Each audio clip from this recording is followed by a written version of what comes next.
Okay, Alex, you ended up top 32, right? With Pendulum FTK. Yeah. Something you want to say before you go to the list? Yeah, so I love playing Pendulum. Played Pendulum for a while.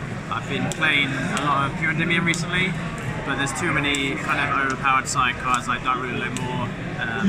Super Poly that I prefer to not play against, so the best situation to counter that is to FTK them. So I changed the list. I was playing literally Thursday night.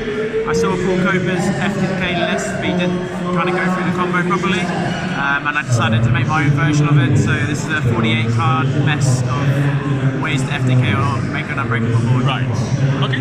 Yeah, let's see this.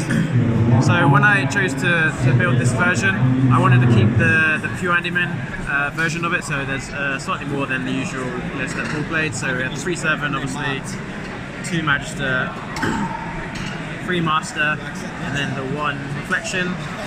This is probably the only reason this stays at 3 is for stuff like Allure, and because it's a level 7 and because it's broken to break boards going second, and this is a mandatory for any servant deck essentially.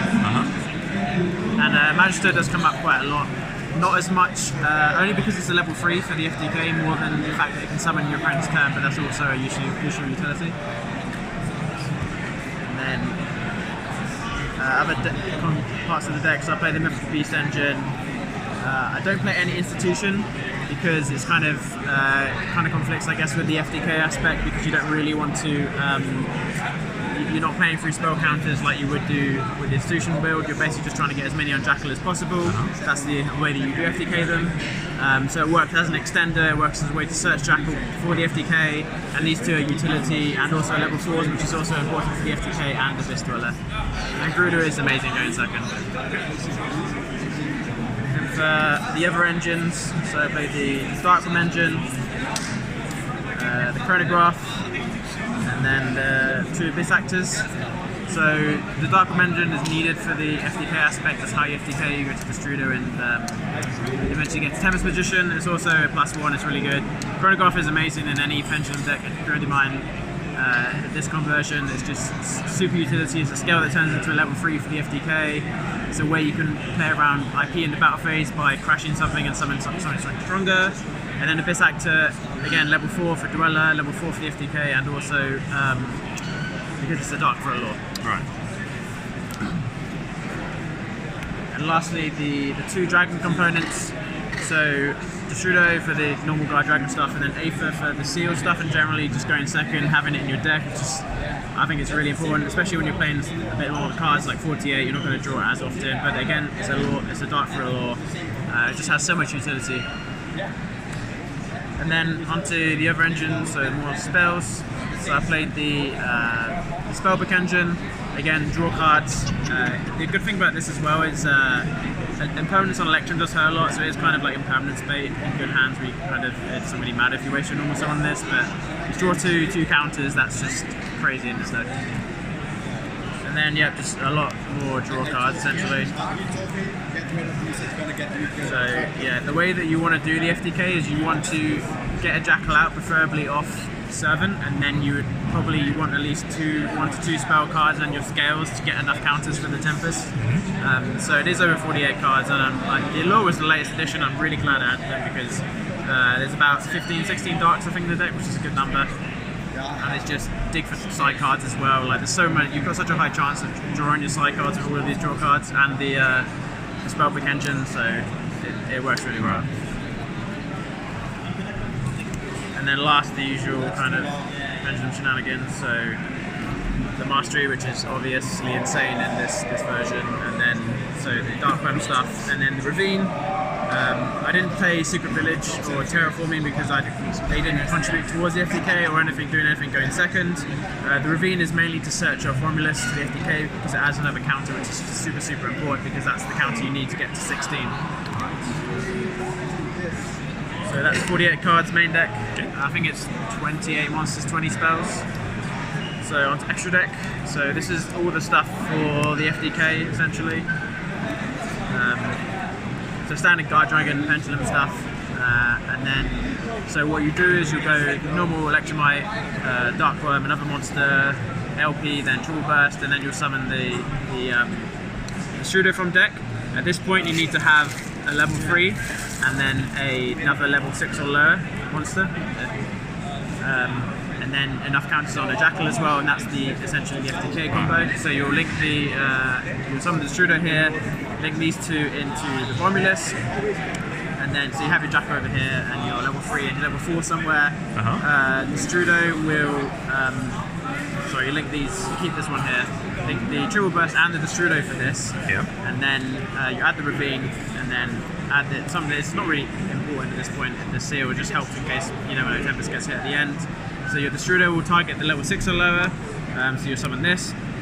This will then send the level 4 from deck, so it will become a level 3. That's its effect. You can't use the monster that you send for the rest of the turn, but that's irrelevant. It's normally a dragon for the next card that I'll show you. At that point, this will be level 3, and then you have a level 3 spellcaster, and then you synchro into this. This gets a counter, and then the effect is you can discard any amount of cards to put more counters on this card or any other card that you put spell counters on. So if you have a card in hand that's not a spell, you can't activate because you've already done your scales, they just add to another counter. At this point, you normally have the Ravine in hand that you search on Romulus, so you'd probably have a Jackal here, hopefully like a Servant to add another counter. So that will give you another 3 counters, and then it should total 16 counters most of the time. However, if you can't get there, so you've only got 15 counters, you then have this card. So this card is really good because it bases link 4, so you have these two and a Jackal, so you link 4 into this. And then this will burn for 100 for every dragon in the grave, and at this point it should be 5 dragons because you have this, and then the dragon you sent off, the Rice Dragon's there as well, so it's always going to be 5, so that's the extra counter if you couldn't quite get there. Okay. And then the rest of the extra deck is really just utility, so Coral Sword's obvious. This is really strong in so many level 7s, it's just the best option to do if you don't FTK them. Alongside this is insanely good in this format. I'd make it blind and not ever regret it. Generic link 2 for turn 3 plays. So if I can't do the FTK, I want a level 7 synchro that does something rather than just the Riser Dragon. This is the best option.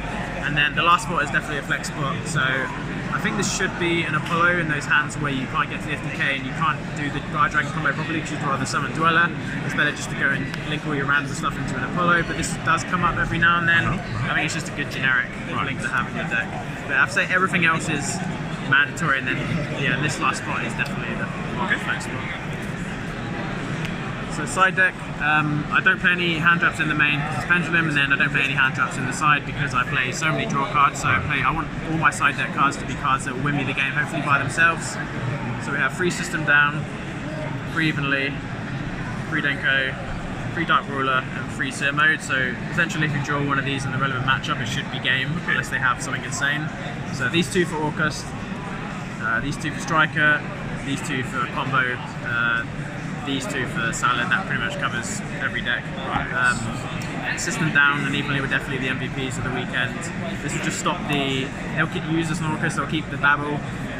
Say you have a Cerberus, search Garuda, put the Babble that's a wrap. System Down obviously really strong, and then these 2 for combos. I didn't play any combo the entire weekend, but I feel like the combo boards are the boards that you can't play through naturally, so I would rather overside for a deck that I might not play as much compared to maybe the more control decks that I can play through with my normal engine. Yeah. Okay. Any last words? Any shoutouts? Yeah, so I'll shout out my team, the Disciples. So we had 2 top this event, so myself, top 32, and then Marcus, who's in top 16 at the moment, so good luck to him. Shout out to everyone else on the team who came with us. Shout out to the Brotherhood and Mike and everyone else back home. Okay, that's it. Thanks for the list. Thank you. Congrats.